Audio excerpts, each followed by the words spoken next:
जय गुरु जी, शुक्राना गुरु जी, अनंतम अनंतम शुक्राना, पल पल का शुक्राना, हर पल का शुक्राना, श्वास श्वास शुक्राना, सिमरन सिमरन शुक्राना। गुरु जी के श्री चरणों में उनकी बेटी विभा का प्रणाम। और आप सभी जी को जय गुरु जी। ओम नमः शिवाय, शिव जी सदा सहाय। ओम नमः शिवाय, गुरु जी सदा सहाय। गुरु जी के श्री चरणों में आप सबके लिए सवेरे की अरदास। आप सब हंसते रहे, बसते रहे, खुश रहे, निहाल रहिए, तंदुरुस्त रहिए, चढ़ती कला विच रहिए। हमारे गुरु महाराज जी आपको अपनी मुट्ठी भर संगत में शामिल करें, उसके लिए आप गुरु जी के हों, गुरु जी के आदेशों का पालन करें। और इसी के साथ सवेरे की सत्संग अदायगी का समय। सत्संग पे आते हुए मैं ये बताना चाहती हूँ कि ब्लैक मैजिक के चलते आज का सत्संग ब्लैक मैजिक पर है, क्योंकि मेरा लाइफ में तो 80% ब्लैक मैजिक की वजह से ही काफ़ी उथल-पुथल रही 24 साल। 23 साल कह सकते हैं, 24वाँ साल तो गुरु महाराज जी ने जो सँभाला, उसके बाद तो ब्लैक मैजिक वालों को ही शायद भागना पड़ेगा हमारी लाइफ से। और भाग ही चुके हैं, भगा चुके हैं हमारे गुरु महाराज जी, हमारे महाकाल। तो बहुत-बहुत शुक्राना मेरे गुरु महाराज जी का। सबसे बड़ी बात कि हमें तो यही दिखाने के लिए कि ब्लैक मैजिक की वजह से क्या-क्या चीज़ें कैसे-कैसे ख़राब होती हैं और हमें पता भी नहीं चलता, कैसे-कैसे चीज़ों पे क्या-क्या असर पड़ता है। और हम सोचते हैं ये हमारे नॉर्मल जीवन की शायद दिनचर्याएँ हैं और ये परिस्थितियाँ हैं, सिचुएशंस हैं, ये जो हमें एंग्ज़ायटीज़ हो जाती हैं या हमें डिप्रेशंस हो जाते हैं या हमारा मन उचाट में आ जाता है या स्तंभन हो जाता है या हम पे सम्मोहन हो जाता है, प्रोजेक्शंस हो जाते हैं, मियाँ-बीवी में लड़ाइयाँ स्टार्ट करवा दी जाती है अननेसेसरी, एडिक्शंस जिनमें नहीं होते उनके एडिक्शन स्टार्ट हो जाते हैं, घर में अननेसेसरी एक प्रेशर सा बनना शुरू हो जाता है, पैसों की किल्लत आनी शुरू हो जाती है, ब्लॉकेजेस लग जाते हैं, आपके बच्चों पर असर आता है, बड़ों पर असर आता है, आपके खुद के व्यक्तित्व पर असर आता है, लोगों द्वारा आपकी बेइज़्तियाँ शुरू हो जाती हैं, जो आप राइज़ कर रहे होते हो वो आप नीचे गिरना शुरू हो जाते हो, आपके घर में तरह-तरह की ऐसी वारदातें होनी शुरू हो जाती हैं जिनकी आप कल्पना भी नहीं कर सकते हो। यह सब एक नॉर्मल चीज़ें नहीं हैं, जितना मैंने अपनी लाइफ़ में भुगता है। उसके बाद गुरुजी ने जब मुझे अपने आप से जोड़ा और मुझे अपनी साधना पर बिठाया, तो उसके बाद मुझे पता चला कि ये चीज़ें किस तरीके से काम करती हैं। देखिए, मैं इसमें जो ये तंत्र-मंत्र से भूत-प्रेत या आत्माएँ छोड़ते हैं, मैं उनका कसूर नहीं मानती। क्योंकि वो बेचारे तो क्या हैं, जो भटके हुए, जो बेमौत मारे गए, बिना वक़्त के मारे गए, एक्सीडेंट से या किसी और कारणवश सुसाइडिकल केस हों या कुछ हों, ये बेचारे तो मर जाते हैं, इनको मुक्ति नहीं मिलती। बट इनको जो पकड़ के गलत काम करवाते हैं, गलती सारी उनकी है। करने वाले की और कराने वाले की गलती है सबसे ज़्यादा, उनके पाप कर्म, ये 5 भूत अवश्य उन्हें देंगे। जब इंसान किसी को सज़ा नहीं दे सकता, तो उसकी सज़ा स्वयं ईश्वर देते हैं, जो पंचभूत में समाहित है। मैंने तो इतना बड़ा एक्सपीरियंस अपनी लाइफ में गुरुजी द्वारा ही देखा है। और अभी मैं आऊँगी, मेरे ऊपर तो बहुत हुए, वो भी मैंने काफ़ी सारे वीडियोज़ शेयर करे हैं। अभी एक बहुत बड़ा सत्संग मैं शेयर करूँगी अपनी एक बहुत बड़ी समस्या से रिलेटेड, क्योंकि वो 90% गुरुजी ने काट दी है, 10% और पूरी हो जाए उसके बाद गुरुजी के आदेश से मैं उसे ज़रूर यहाँ पे सत्संग को शेयर करूँगी। तो हुआ ये था कि ब्लैक मैजिक के चलते जो 23 साल पहले और 23 साल के दौरान भी इतने करे गए कि हम लोग का पूरा परिवार ख़त्म हो जाए, हम लोग की सारी ब्लेसिंग्स ख़त्म हो जाएँ, पैसा हमारी लाइफ से हट जाए, ब्लॉकेजेस लग जाएँ या मैं मर जाऊँ या मेरे हस्बैंड को कुछ हो जाए, मेरे बच्चों को कुछ हो जाए, इस तरीके की ऐसी क्रियाएँ करी गई, जिसके सारे प्रभाव अब मुझे समझ आते हैं, जो मैं पिछली लाइफ अपनी सोचने बैठती हूँ तो। हुआ ये कि मेरी बेटी का यकायक 5, 6, 8 महीने से बिहेवियर बहुत अजीब-सा हो गया था, जबकि मेरी बेटी बहुत स्वीट है और बहुत सौम्य है, बहुत ठहराव है उसके अंदर। कभी किसी से कुछ लेना नहीं, देना नहीं, कभी किसी का नुकसान नहीं करना, कभी किसी के साथ बहसबाज़ी नहीं करना, अपने काम से काम रखना, अपनी पढ़ाई में बिल्कुल इन्वॉल्व रहना। मेरा बेटा भी बिल्कुल गुरुजी का ब्लेस्ड किया हुआ बेटा है। डिवोटी है वो भी गुरुजी का बहुत बड़ा, जैसे मैं वैसे वो, मेरा बेटा भी डिवोटी है और गुरुजी का तो ब्लेस्ड चाइल्ड है, वो मुझे गुरुजी ने ही दिया है। और उसके बाद हुआ ये कि यकायक मेरे दोनों बच्चों का बिहेवियर ना अजीब-सा हो गया, मतलब जो इतने ओबीडिएंट थे, इतने मतलब सिंसियर थे, उनकी सिंसियरिटी जा रही थी और वो डिसरिस्पेक्ट में आ गए थे। उनकी लैंग्वेज, उनका बिहेवियर, उनके एक्शंस, उनके जो जो भी वो बातें करते थे या वो अपनी लाइफ में मिसमैनेज्ड हो गए, जो इतनी मैनेजेबल लाइफ थी, वो उनकी पढ़ाई पे असर पड़ गया, उनके खुद के व्यक्तित्व पे असर पड़ गया, हमारे साथ उनके स्वभाव पे असर पड़ गया। तो मैं बहुत ज़्यादा उलझन में थी, बट गुरु महाराज जी के परस्पर मेरे को ये संदेश आ रहे थे कि तेरे बच्चे के ऊपर संगति का असर पड़ रहा है, इसको इस वाले इंसान से दूर कर, ये जो बच्चे इसकी लाइफ में नए दोस्त बने हैं इनको हटा।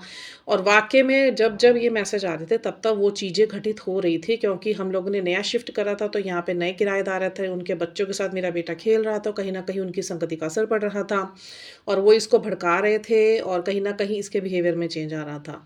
दूसरी बात ब्लैक मैजिक का जो मेरे ये मैं नाम नहीं लेना चाहती किसी का जिसने भी किया, करते अपने क्लोज़र्स ही हैं। तो उन्होंने बड़ी कोशिश करी कि मेरे बेटे के ऊपर मारण क्रियाएँ तक करी, 9 साल का बेचारा मेरा बेटा है और करने वालों को अक्ल कभी ज़िंदगी में आनी नहीं है कि अपनी सेल्फ ग्रोथ के लिए या अपनी जेलसी को लेकर ये लोग ऐसे बच्चों को भी तंग करने से मान नहीं आते, जबकि इनके खुद के भी बच्चे हैं। अगर यही सब इनके बच्चों के ऊपर जाएगा, हमें तो बचाने वाले हमारे महाशिव बैठे हुए हैं, उन्हें बचाने वाला कौन है? जब कर्म खुलेंगे ना, एक-एक कर्म वो अपने देख नहीं पाएँगे, भुगत नहीं पाएँगे, जब उनके बच्चों पे आएगा ना, अपने बच्चों को रोता-बिलखता नहीं देख पाएँगे वो। मुझे तो मेरे गुरु महाराज जी ने सँभाल लिया, मेरे पूरे परिवार को सँभाला हुआ है, एक सुरक्षा कवच दे रखा है, वो भी मुझसे सेवा वर्तवाने के बाद। आप ये मत सोचिए कि गुरु महाराज जी का आपने नाम ले लिया, नाम धारण कर लिया और बस आपका काम हो गया।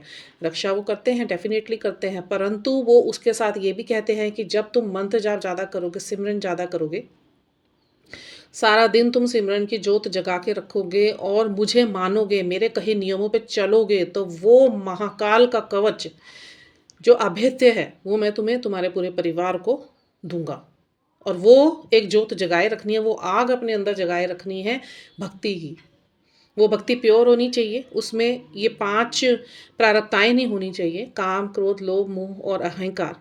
ये जहाँ होंगे गुरुजी उनके है ही नहीं। आज मैं सवेरे पढ़ रही थी तो एक संगत ने गुरुजी से पूछा, गुरुजी देखिए कितनी भीड़ आपके मंदिर में इकट्ठी होती चली जा रही है। गुरुजी ने बड़े सौम्यता से जवाब दिया था कि मेरी संगत तो मेरी मुट्ठी में है, ये सब तो भीड़ है। और ये वाक़ई में सिर्फ़ भीड़ है, जो अपने स्वार्थ से आती हैं, अपना स्वार्थ पूरा होने के बाद भूल जाती हैं, फिर अपने में मस्त हो जाती हैं, निंदा करती हैं, चुगलियाँ करती हैं, अहंकार में रहती हैं, काम वासना में रहते हैं, प्रलोभन में रहते हैं, लोभ में रहते हैं, मोह में रहते हैं, तो ये मेरे नहीं हो सकते। ठीक है, मेरे दर पर आए, मैं किसी को खाली नहीं लौटाऊँगा, बट इससे ज़्यादा मैं उनको दूँगा भी नहीं, वो इतने ही रह जाएँगे। यही प्रश्न मेरा भी था गुरु महाराज जी से, मैं बाद में चर्चा करूँगी इस बारे में, तो मैं बताती हूँ हुआ क्या था। तो मेरे बेटे और बेटी का बिहेवियर जो 6-8 महीने से था और गुरुजी के पर्सनल मैसेज आ रहे थे, मैं सत्संग सुन रही थी, तो उस सत्संग को सुनते-सुनते जो इन्फ्लुएंस थे वो कट रहे थे, बट जो मेन प्रॉब्लम थी वो नहीं जा रही थी। तो बार-बार गुरु महाराज जी मुझे कह रहे थे कि तेरे बेटे का हीलिंग कर, तेरी बेटी का हीलिंग कर। मैं हीलिंग करा, तो मुझे गुरुजी ने भाव डाला। एक्चुअली मेरे इधर ससुराल पक्ष से हैं एक महारानी, उन्होंने मुझे जो कभी सिर की जूँ नहीं देती, उन्होंने मुझे सूट गिफ्ट करा था आज से 20-22 साल पहले, और ये कह के कि मेरा बड़ा मन है मैं तुझे आज सूट दूँ। अब यकायक आप सोचिए ना, एक व्यक्ति आपके पास आ रहा है और वो सारी ज़िंदगी आपको ₹1 की कोई चीज़ नहीं दे रहा और लाके वो आपको 700-800 रुपए की चीज़ दे रहा है। और जब मैंने वो सूट मैंने कहा चलो सिलवा लेती हूँ, मैंने खोल के देखा तो उसमें गाँठ लगी हुई थी। मेरा मन उस टाइम भी थोड़ा-सा हुआ था, मैंने कहा ये गाँठ पता नहीं क्यों लगी हुई है। आप ये देखिए उस टाइम तो गुरु महाराज जी को मैंने देखा भी नहीं था, मुझे पता भी नहीं था ये कौन है। और उन्होंने तब भी मेरी रक्षा करी कि वो सूट ना मैं सिलने के लिए देकर आई, वो मेरा सूट ही नहीं सिलने दिया गुरु महाराज जी ने। आज इतने साल हो गए, आज भी वो सूट उस टेलर पे ही पड़ा है। पर फिर मेरे को भाव डाला गुरुजी ने, मैं तो भूल बैठी थी, गुरुजी ने मुझे ना अंदर भाव डाला कि इसकी चुन्नी कहाँ है सूट की। फिर मैंने कहा मैंने अगर सूट दिया होगा, चुन्नी तो नहीं दी होगी। अब मैंने घर शिफ्ट करा है, मैंने काफ़ी कपड़े हटाए भी थे, पता नहीं वो चुन्नी होगी भी नहीं होगी। तो वैसा कुछ नहीं आया, मेरे को गुरुजी के बार-बार मैसेज आ रहे थे, तू ना कपड़े निकाल, जो फटे हुए कपड़े हैं ना बाहर निकाल दे अलमारी से। फिर मैं कहा चल अलमारी से कपड़े तो निकाल ही रही हूँ, मैं ये सर्दियों वाले अब अलमारियों में लगा देती हूँ और गर्मियों वाले मैं बेड में रख देती हूँ। बेटी का बेड मैंने खोला और पता नहीं मुझे क्या हुआ, मैंने 4 बेड छोड़ के मैंने बेटी का ही बेड खोला और उसके सबसे नीचे वो चुन्नी दबी हुई थी, उसके ऊपर इतने सारे कपड़े थे। नॉर्मली मैं हटाती ना उसे, पता नहीं मेरे मन में क्या भाव गुरुजी ने डाले, मैंने हटाने शुरू करे, वो चुन्नी निकल के आ गई और मेरी बेटी जहाँ पे सोती है उस वाले बॉक्स में ही वो चुन्नी। गुरुजी ने मुझे आवाज़ आई टेलीपैथिकली कि इसको मेरे स्वरूप के आगे रख, जहाँ तू अमृत वेला करवाता हूँ मैं तेरे से, और इसके ऊपर मेरे बड़े मंदिर का पत्थर रख दे, क्योंकि इसके अंदर साया है। तेरे बेटे के ऊपर भी छोड़ा हुआ है, तेरी बेटी के ऊपर भी छोड़ा हुआ है। और 4 दिन पहले जब फर्स्ट हीलिंग मैंने अपनी बेटी की करी थी, तो हीलिंग के दौरान गुरुजी ने मुझे दिखाया था, मेरी मदर इन लॉ मेरे को दिखाई दी और मेरी बेटी के कमरे से 5 गीदड़ छोटे-छोटे निकलते हुए मुझे नज़र आए मेडिटेशन में। वो निकले, गुरुजी ने उनको भस्म करा और 3-4 दिन बाद फिर से मैंने सेकंड उसकी हीलिंग करी। तो एक मुझे 2 आत्माएँ नज़र आईं, एक मेरी बेटी की उम्र की थी, एक मेरे बेटे की उम्र की थी। और मैंने कहा गुरुजी ये कौन है? तो गुरुजी ने कहा यही वो साईं हैं जो छोड़े हुए हैं। और मेरे को कुछ गुस्सा नहीं आया उनके ऊपर, मेरा मन रोने वाला हो गया। मैं कहा इतने मासूम से ये बच्चे, इनकी आत्माओं को पकड़कर और इनसे ये काम कराए जा रहे हैं। मैंने हाथ जोड़ा गुरु महाराज जी को, मैंने अरदास करी। मैंने कहा गुरु महाराज जी, यदि मेरी भक्ति सच्ची है ना, इनको मुक्ति दे दो। और गुरु महाराज जी को फिर जब मेडिटेशन होगी तो मैंने कहा गुरु महाराज जी मैं दोबारा से आँखें बंद कर रही हूँ। मुझे ये साए पहले ऐसे ही ब्लैक-ब्लैक नज़र आ रहे थे, 2 साए मेरे आस-पास घूम रहे थे। और उसके बाद फिर मुझे वो स्पष्ट दिखाई दिए।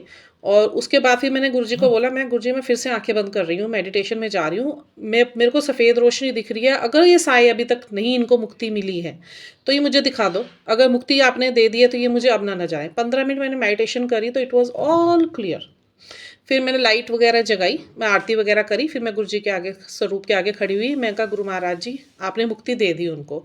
तो गुरु महाराज जी का सिर हाँ में हिला।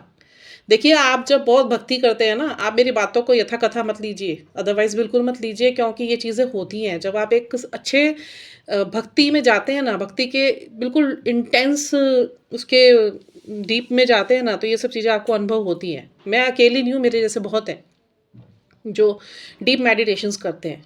ये हमने नहीं करी है, गुरु महाराज जी ने हमसे करवाई हैं।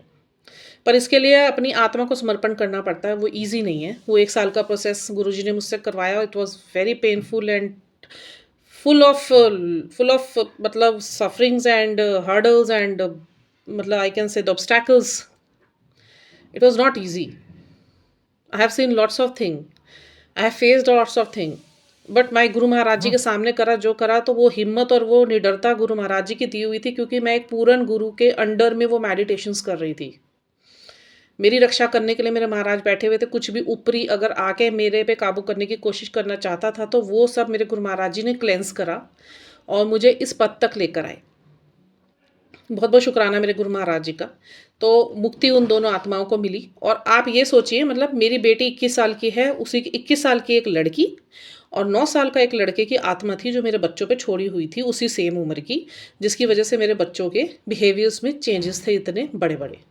तो बहुत-बहुत शुक्राना मेरे गुरु महाराज जी का, जो हम पे इतनी तरस करते हैं। हम तो शायद जन्मों-जन्मों तक ना सोच पाते कि हमारे साथ ये भी हो सकता है, या काली क्रियाएँ इस तरीके से काम करती है। मेरे जीवन में तो शायद गुरुजी ने मुझे जितनी दिखाई है ना ब्लैक मैजिक से लेके चीज़ें, और आज मुझे एक-एक ब्लैक मैजिक का इन्फ्लुएंस पता है। अगर यदि कोई मुझे ये कह देगा ना मेरे घर में आके ये हो रहा है, मैं उसे साफ बता दूँगी किस वजह से हो रहा है।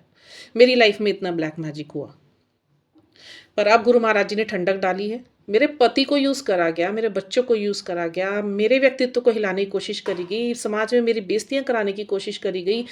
सारी ज़िंदगी जो पुलिस घर में नहीं आई थी, पुलिस केस होने के कगार आ गए थे। मेरे हस्बैंड को रिहैब सेंटर तक जाना पड़ा, जिनके अंदर एक छोटा-सा भी एडिक्शन नहीं था, वो एडिक्टेड बना दिए गए। मनी ब्लॉकेजेज़ लगाए गए, फिज़िकल ब्लॉकेजेज़ लगाए गए, मेरे हर एक अंग में प्रोजेक्शन किया गया, जिन छोड़े गए, जिन्नात छोड़े गए, प्रेत छोड़े गए। कितना गुरु महाराज जी क्लेंस करते हैं ना मेरे बॉडी, मुझे पता है। जब मैं मेडिटेशन में बैठी होती हूँ, कैसे गुरु महाराज जी एक-एक गाँठ खोलते हैं ना, मेरी झटके लगते हैं मुझे। बहुत-बहुत शुक्राना मेरे गुरु महाराज जी का। सॉरी गुरु महाराज जी, मैंने आज वो इतनी अंदर की बातें, शायद ब्लेसिंग्स हैं ये, मुझे बतानी चाहिए थी, नहीं बतानी चाहिए थी। आज से पहले तक भी आपने कई मेरे ऐसे सत्संग रिकॉर्डेड भी नहीं मेरे पोस्ट होने दिए। अगर वाक़ई में ये नहीं पोस्ट होना है तो इसे मत पोस्ट होने देना। और अगर वाक़ई ये सब तक ब्लेसिंग्स पहुँचनी चाहती है, पहुँचाना चाहते हो आप, मेरे मुँह से आज निकलवाया, मैं कभी शेयर नहीं करती ऐसी चीज़ें। बट ये सत्संग मुझे पता नहीं क्यों अंदर से इतने दिन से फीलिंग आ रही थी कि मुझे शेयर करना चाहिए। ये कोई ना कोई ऐसी व्यक्ति हैं जिनको इसकी बहुत ज़रूरत है। इसका एक ही इलाज है, देखिए इन सब चीज़ों से निकलने का। आप गुरु महाराज जी के हो जाइए, हो सके अमृत वेला संभालिए, चाहे आधे घंटा संभालिए, 1 घंटा संभालिए, और गुरु महाराज जी का मंत्र जाप सारा दिन सुनिए, घर में ज़ोर-ज़ोर की लगाइए, सवेरे शाम सारी नेगेटिविटी खींचते, घर की सफाइयाँ कीजिए, पुरानी चीज़ों को बाहर निकालिए, मरे हुए को, फ़ोटोओं को आप गंगा में या कहीं भी ऐसी बहती हुई नदी में आप प्रवाहित कर कर आइए।